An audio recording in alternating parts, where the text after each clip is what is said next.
राजू जी। धन्यवाद सर।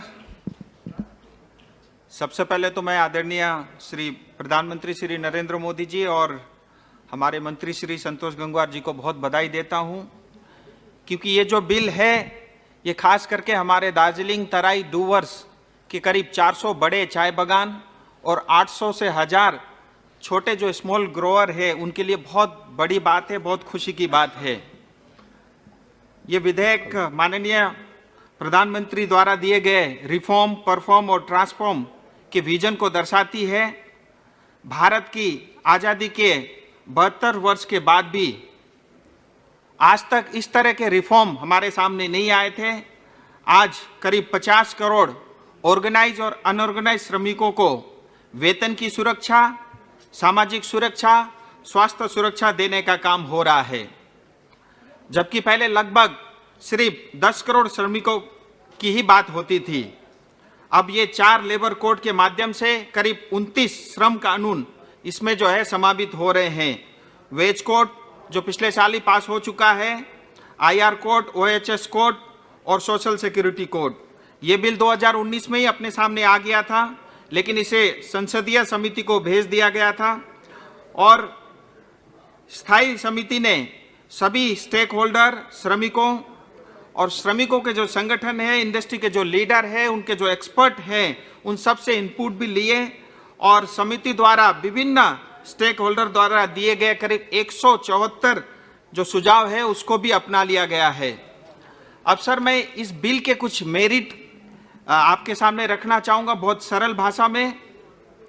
ये bill pass होने के बाद सभी मजदूरों को न्यूनतम मजदूरी यानी मिनिमम वेज की गारंटी देता है।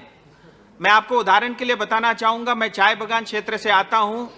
1951 प्लांटेशन लेबर एक्ट के कारण आज तक पश्चिम बंगाल में लोगों को मिनिमम वेज नहीं मिल रहा है। आज पूरे पश्चिम बंगाल में करीब 350 रुपये मिनिमम वेज है, लेकिन चाय बागान के मजदूरों को मात्र 176 रुपये प्रतिदिन मिलता है। अब इस कानून के पास होने के बाद PLA एक्ट 1951 अस्तित्व में नहीं रहेगा और श्रमिकों को पूरा जो है वेतन मिनिमम वेज मिलेगा। ये जो बिल है सभी मजदूरों को समान वेतन की गारंटी देता है, महिला और पुरुष मजदूरों को समान वेतन देता है। हर मजदूर को अपॉइंटमेंट लेटर भी दिया जाएगा।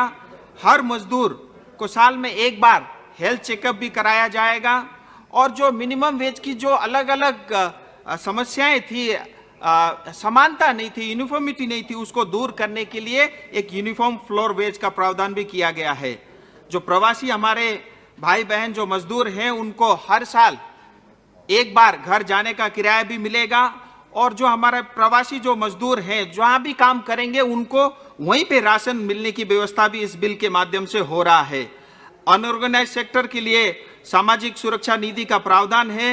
महिलाओं को भी मतलब रात में भी काम करने की व्यवस्था भी इस बिल के माध्यम से किया गया है और महिलाओं को सभी क्षेत्र में काम करने की भी इजाजत दे रही है ये बिल।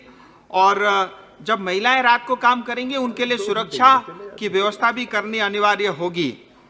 अनऑर्गेनाइज और ऑर्गेनाइज क्षेत्र में सभी मजदूरों को पेंशन EPFO योजना का लाभ मिलेगा और मजदूरों को ट्रिब्यूनल में जल्द से जल्द न्याय मिलने की सुविधा भी है और ट्रिब्यूनल को कम से कम 1 साल के अंदर में उसके ऊपर में फैसला करना होगा। इसके माध्यम से लिटिगेशन बहुत कम होगा और लिटिगेशन जल्द से जल्द खत्म भी होगा। और छोटी सी कंट्रीब्यूशन से भी ESI अस्पताल के अंदर में इलाज की सुविधा होगी और ESIC सभी क्षेत्र में काम करने वाले मजदूरों के लिए खुलेगा। ESIC अस्पताल, दवाखाना एवं सर थोड़ा एडजस्ट करिए सर 2-3 मिनट, बस अपने क्षेत्र के उस पर आ रहा हूँ। दवाखाना एवं शाखाओं को जिला स्तर तक जो है इसके माध्यम से विस्तार होगा। ये बहुत बड़ी बात है और 10 से कम मजदूर जिस संस्था में है वो स्वेच्छा से ESIC के साथ जुड़ने के मौका भी उनको मिल रहा है। सर जैसा मैंने आपको बताया, पश्चिम बंगाल राज्य में मिनिमम वेज एक्ट अभी तक चाय बागान में लागू नहीं था, इस बिल के माध्यम से हो रहा है।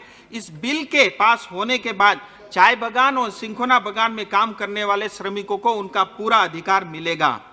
प्लांटेशन लेबर एक्ट जो अभी तक सिर्फ कागजों पे ही सीमित थी, अब इस बिल के पास होने के बाद उसका अस्तित्व समाप्त हो जाएगा और इस कानून के बाद चाय बागान, सिंकोना बागान के काम करने वाले मजदूर को सबसे ज्यादा फायदा होगा। इस कानून के पास होने के बाद अब कोई भी मालिक जो है वो इन काइंड में 15% से ज्यादा पैसा मतलब सामान या सुविधा नहीं दे पाएगा। उनको 85% जो है इन कैश उनके हाथ में देना होगा। इसका अर्थ ये हुआ सर, आज पश्चिम बंगाल में मिनिमम वेज 350 रुपया है। जब उनको 85% देना पड़ेगा, इसका मतलब ये होगा कि करीब करीब 300 रुपए मिनिमम वेज सभी श्रमिकों को मिलेगा। सर बस 2 मिनट और सर, इसके साथ ही जल्दी समाप्त कीजिए, 1 मिनट में बात पूरी कीजिए बस सर, 1.25 मिनट और सर मैं अपने क्षेत्र की एक बात कहना चाह रहा हूं सर, श्रमिकों को आज तक भूमि का अधिकार नहीं दिया गया है क्योंकि लैंड जो है स्टेट का सब्जेक्ट है।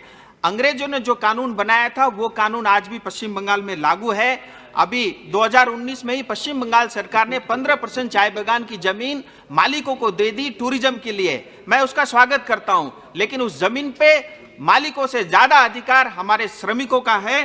तो मैं आपके माध्यम से यह अनुरोध करता हूं, जिस तरह से FRA एक्ट 2006 इसी पार्लियामेंट से पास होकर के जो हमारे वन बस्ती में रहने वाले लोगों को जमीन का अधिकार दिया गया, इसी तरह से कानून पास करके जो हमारे श्रमिक चाय बागान और सिंकोना बागान में काम करने वाले लोग हैं उनको पर्जापट्टा दिया जाए। अंत में एक ही बात कहना चाहूंगा, हमारे पश्चिम बंगाल के मुख्यमंत्री हमेशा कहती थी पहाड़ हास्य, लेकिन पहाड़ को उन्होंने शमशान घाट बना के रखा हुआ है। मैं इस बिल पास होने के बाद इतना अपने लोगों से जरूर कहना चाहूंगा, इस बिल पास होने के बाद पहाड़ जरूर मुस्कुराएगा। बहुत बहुत धन्यवाद सर।